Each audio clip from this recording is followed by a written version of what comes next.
Hello everyone, welcome back to the channel. So students, आज हम करने जा रहे हैं फाइनेंसिंग एक्टिविटीज़ का एक न्यूमेरिकल, जिससे आपको कंसेप्ट और क्लियर होगा। ओके, सो क्वेश्चन हमारे पास गिवन है। हमारे पास यहाँ पे 2 ईयर्स गिवन है। 17 है हमारा प्रीवियस ईयर और 18 है हमारा करंट ईयर। ओके, और हमारे पास इक्विटी शेयर कैपिटल है 6 लाख की और करंट ईयर की है 8 lakh. Okay, so it means अभी यहाँ पे हमने इक्विटी शेयर्स इशू करे हैं कितने के, 2 लाख के।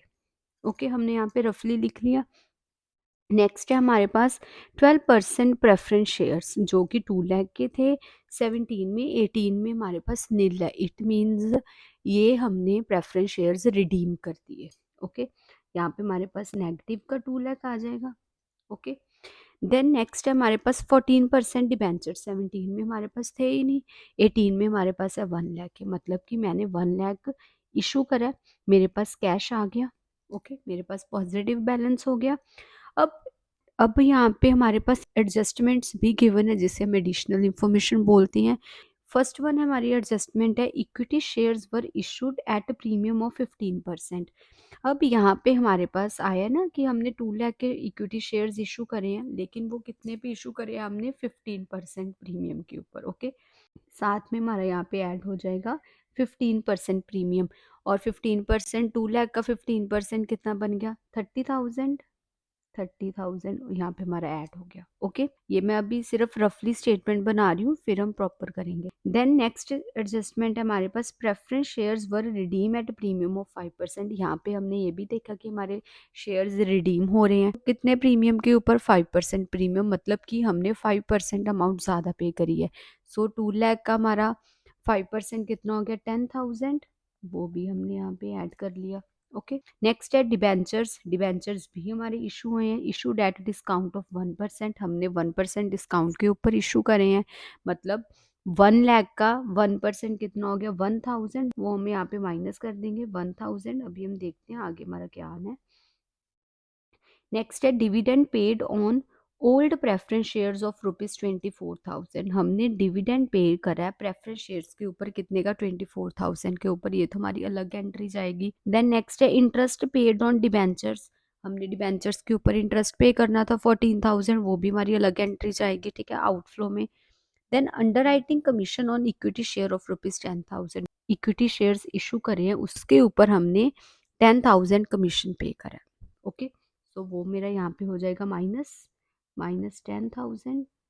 ओके, क्लियर, क्योंकि मैंने 2 लाख के ऊपर इशू करे, 30,000 मेरे पास प्रीमियम आ गया, उसमें से मैंने 10,000 तो कमीशन का दिया, वो मेरा डिडक्ट हो जाएगा। ओके, सो नेक्स्ट है हमारे पास adjustment, proposed dividend on equity shares for the year ended. अब हमने यहाँ पे प्रोपोज्ड डिविडेंड क्या होता है, जब जब हम सुजेस्ट करते हैं कि हमें इतना डिविडेंड देना चाहिए। सो अगर मैंने 2018 में सुजेस्ट करा है, 18 का है, तो वो मैं 19 में पे ऑफ करूंगी। ओके, सो ये हमारा करंट ईयर 18 चल रहा है, और अगर 17 है मेरे पास, 17 वाला मेरा 18 में पे ऑफ होएगा। सो हमने करंट ईयर को कंसीडर नहीं करना, हमने सिर्फ प्रीवियस ईयर के प्रीमियम को कंसीडर करना है, क्योंकि वो हमारा प्रीवियस वाला हमारा करंट में पे ऑफ होता है। ओके, सो अब हम देखते हैं इसका प्रॉपर सोल्यूशन। हम यहाँ पे सोल्यूशन देखते हैं। Equity shares, issue of equity shares,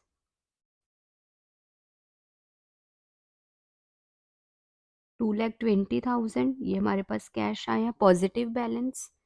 okay, second आ गया प्रेफरेंस शेयर्स।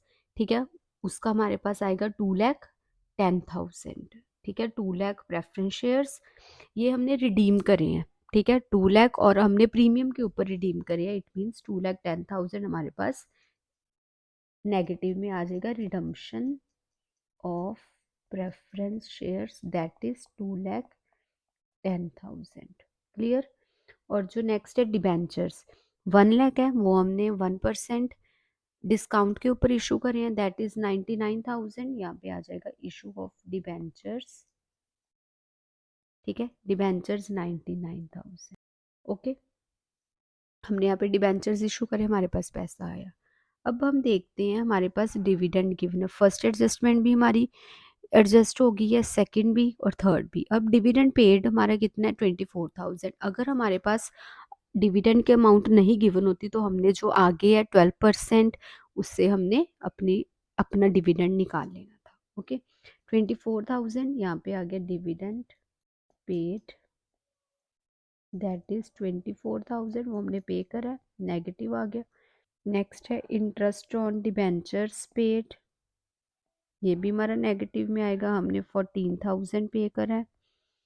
और अब हम देखते हैं हमारी other adjustment, under writing commission भी हमारा हो गया।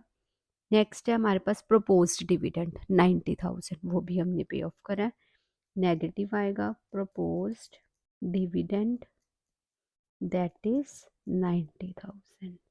ओके ये आ गया हमारे पास, नेगेटिव फिगर्स भी हैं पॉजिटिव भी है। अब हम देखते हैं हमारे पास कैश फ्लो आ रहा है या फिर कैश यूज्ड आ रहा है।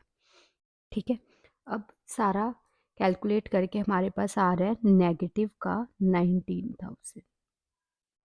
ओके इट मीन्स यहाँ पे हमारे पास आ गया cash used in financing activities. Okay यहाँ पे हमें कोई फ्लो नहीं हुआ लेकिन हमारा कैश यूज हुआ है किसमें, फाइनेंसिंग एक्टिविटीज़ में, जो भी हमने अमाउंट्स पे ऑफ करी हैं। इट मीन्स जो हमारा इनफ्लो था वो हमारा आउटफ्लो के इक्वल नहीं था, हमारा इनफ्लो कम था आउटफ्लो ज़्यादा था।